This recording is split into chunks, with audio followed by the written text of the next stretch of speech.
by showing this, he's his portrait around his portrait it's silver, so it's like okay. So I saw that, so I thought I would be up against a silver player. But hit um Shift C. yeah, it was nah. Well, main thing is about the ladder rankings is that they've retooled all of it, so it doesn't, so it's not really it's not what it used to be. No. Well, I mean, you play players, and all of a sudden you go up against someone who's legitimately in Diamond League. Yeah, which is good You're like, because you what know is this? they're supposed to. Well, what it's telling you is that you're getting ready to rank up. So you know they're getting you prepared. Even if you lose matches to these people, it's doing it based off your performance against them. So if you, let's say you play them and you lose in 10 minutes, well, how'd you do in that 10 minutes prior to you losing? It's an odd scout I path you took. really, I can't quite believe that they take that much into consideration, like sort of your Mm, skill level well, it's during based. a game that you even lose. I Well, mean, what are they ranking there? well, considering that, Are they? well, remember, you know how they have that new performance screen where it tracks your APM, your workers count created, it tracks everything up to that I guess point. so. You know, remember, it used to be just the score screen where it was like, oh, okay, all of a sudden, you know. You had more workers. Yeah, well, besides the workers created being a little skewed, where it should be the higher up it goes, that's when you get the star. The less workers you create, the more you get a star for. I was like, what? But yeah, it's tracking certain things like that that help you rank up. That's why they pitch you guys against higher levels. So as we, Oops. Oh, I did something. uh, Hit the wrong button. it's all right. Did that affect you watching it as well? Yeah, well, because you have full control of it. By the way, your microphone or whatever you're using is kind of getting fuzzy. Great. Sorry. It's all right. Now it's got the, That's it. That's that. yeah, it's got an echo effect now. Hang on. I will fix it. Okay. So let's see.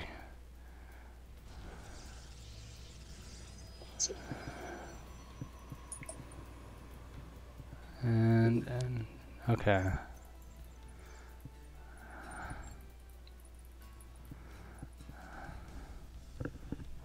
There. How's that? Better. Much better. Okay.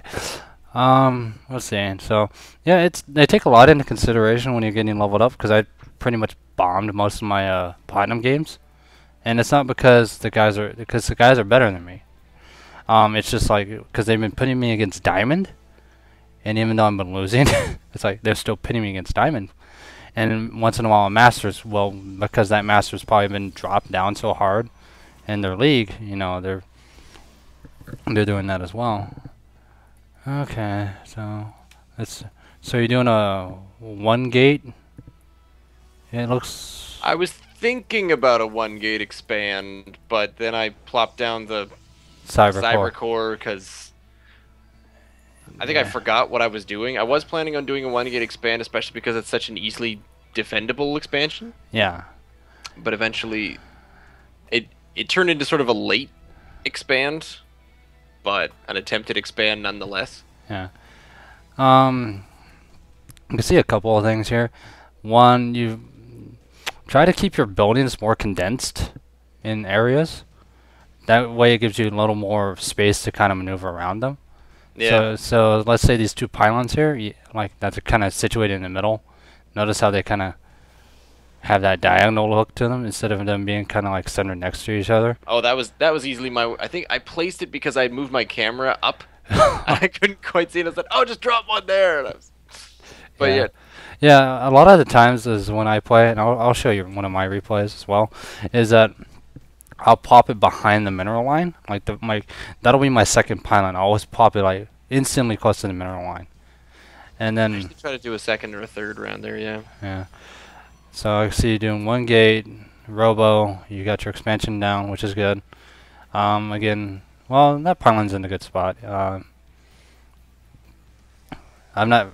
I don't play too much on this map, so it's really hard for me to say like position on the things. It still feels really new, a lot of these maps to me. Yeah, even though I've played on this since the beta, I've been playing on this for quite a while. Um,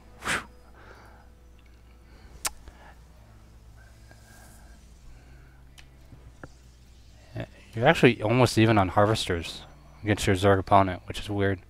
You shouldn't be ahead or even with him, especially when he's on 2 base. So Roach warned him for him down, and he's going. Got your other gateway, and actually right now, if you make a small push, and this is why like when I do my like 1 gate expands, you know how I do I do add pressure while trying to get my expands up. Yeah. Well, I've retooled it a little bit because of the fact that if I make them make too many units, they'll do a massive counterattack. So I've been walling myself off instantly when I take my first couple of units and send them out to do the attack. So that way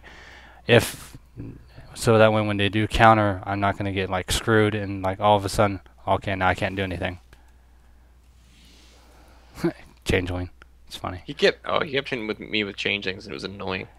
Yeah. Not that I was hiding fancy tech or anything like that, but yeah, no. I just don't like having changelings sitting there. You should have hit your gases a lot sooner though. In your natural, you didn't take them, even though they're finished. Honestly, that's sped up for me. That's actually pretty fast for what I'm normally about. Yeah, normally when you take gases, you want to take it once they finish. You want to instantly grab them, especially for Protoss, because you know Protoss has gas-heavy units. Yep. And there's your random immortal running around. Well, he was on the same path as the observers, and I used to send one out for observers, and I have to grab the guy back. Oh, there was the third. All right. So this observer, he wandered that way. Yeah. Okay. And if you go over to my vision, I see the expo, and then I knew about the Roach Warren. Oh, there's a macro hatch. I should have known about that as well. Yeah. And there go a bunch of units there. It's not a lot. And then, considering at this point, I see the third. Okay. And I think I decide to make an ill-advised push. I think well, we'll just have to see on what. So for now, I'm just gonna keep it on your view, because that way I have a better understanding of what you see versus what. Okay, so this is observer here. In the top left or in his base. In his base. I think I forgot about him. Well, if you hit F2, it'll take all your units, that includes observers, and push them to wherever you want them to. I've had to, you have to kind of unclick them. But if you plop the observer there, it will give you a better indication of what's going on, because there's the ramp, and then you can see what units are always put there. Yeah. And I see you're doing kind of this Mortal Century kind of push, which is good. You don't have a mothership core. That's kind of... No, I usually forget about that. It's not quite into my general muscle memory just yet. Yeah. I think I eventually get to it. Okay. Okay. Yeah, you need to move these units with your army, by the way, to keep adding that pressure. And then I see you brought your probe. I brought a forward probe, but I'm always worried about the counterattack. So I just, I was moving out, I left a few just sitting there because I did not know at the time where his army was. Yeah. Now, had I moved that observer to where you're suggesting, then yeah, I would have known where his army was. Yeah. And then at this point, I also knew where his army was. Okay. This went really well for me. I was 75-48 just because of force fields, and I managed to keep slicing things. And then I sliced that again. And then he had to flank around me the whole way. Those are good force fields, by the way. Really good force fields. And then I moved away from the force fields. He had to run all the way around again, and so I blocked him once more. Managed to shoot an awful lot, but then I think I either ran out of force fields or I stopped trying to control it. Yeah, I hit up a Guardian Shield instead. Had I kept up with the force fields, this probably would have gone even better. Actually, for what you did, and then if we look at the units last time, you didn't lose too much. You lost 800 more than your opponent did, which is okay.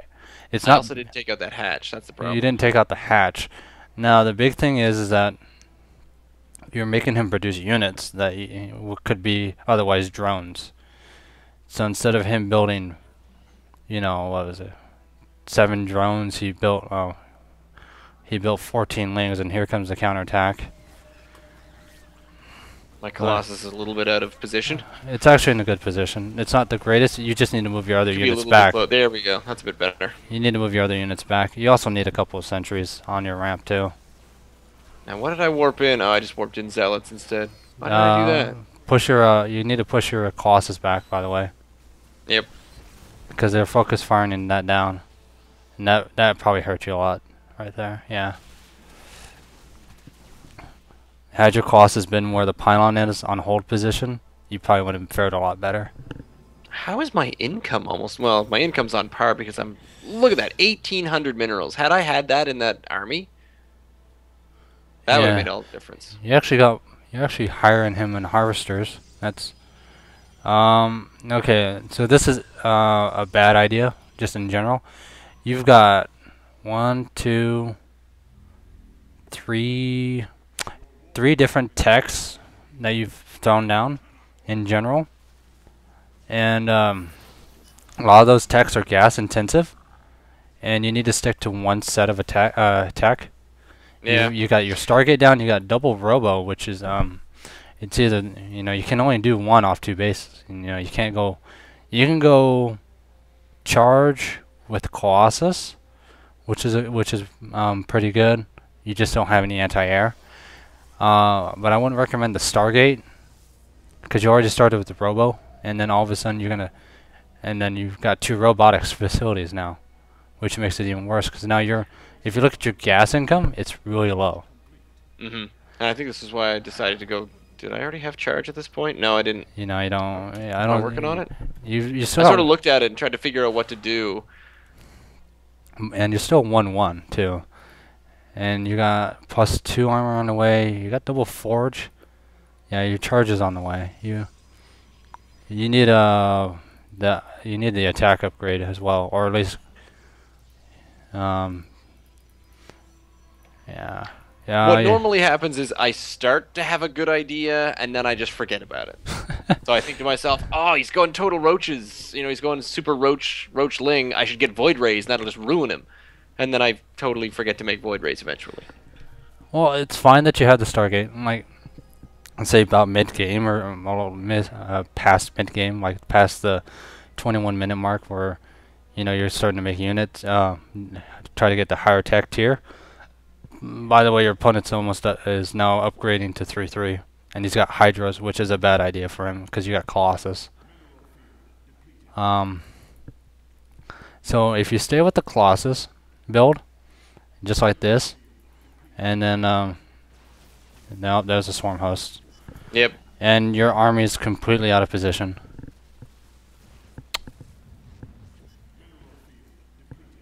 Now, did he see me move, or did he just have a lot of luck just there? Let me have a peek. Well, let's see in his vision. It's okay. Hang on, I gotta go back again, I think. That's fine. Okay, so let's. Yeah, you might. Okay, so he's gonna drop his swarm host down, and he sees a small portion of your army. I don't think he saw the entire thing moving up and around. No, he got there a little later than that. He just saw this small forest. Yeah. That's why he's just luck that my army was out of position. But that's because he doesn't want to go up that ramp. He doesn't want to go up that ramp for that reason.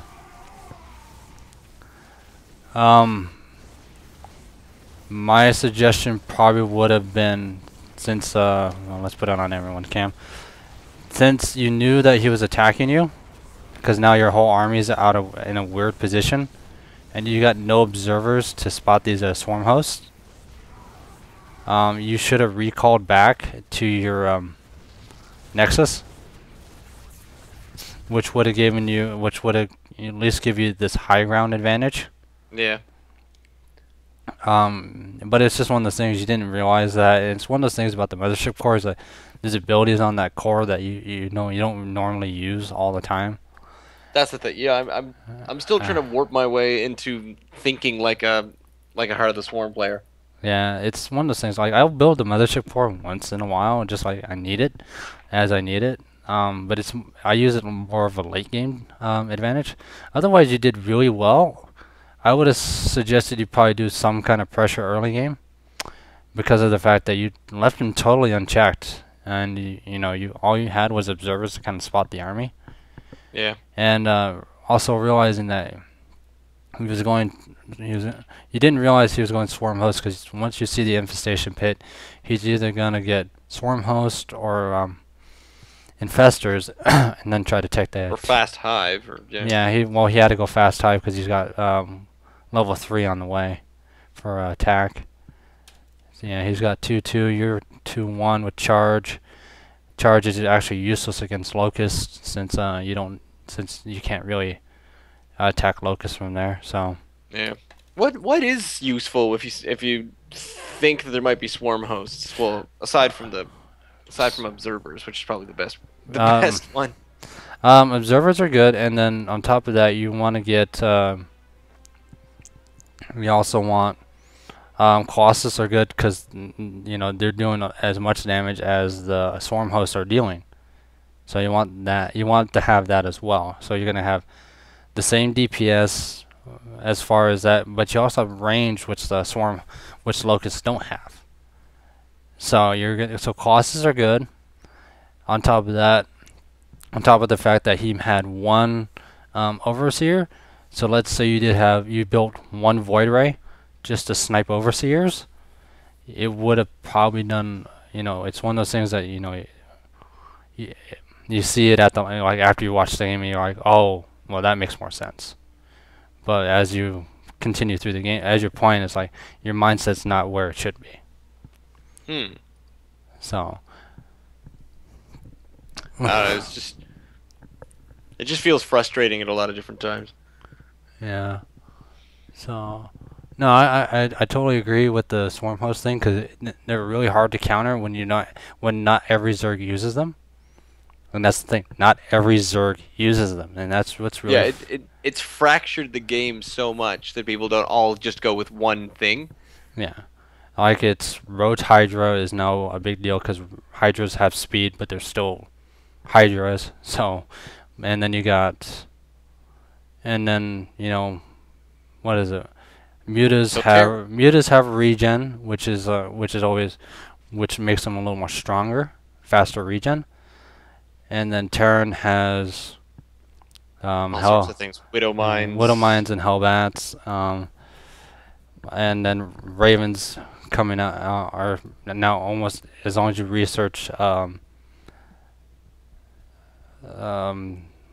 is it, the energy booster on them, they automatically come out with seeker missiles. So it's just one of those things. It's a lot of things to really think about, and it's one of those things that you got to really kind of look for, and you got to have that intuition that your opponent's always gonna try to do the same kind of style, but if they throw you off, you need to be ready for that throw off. So yeah.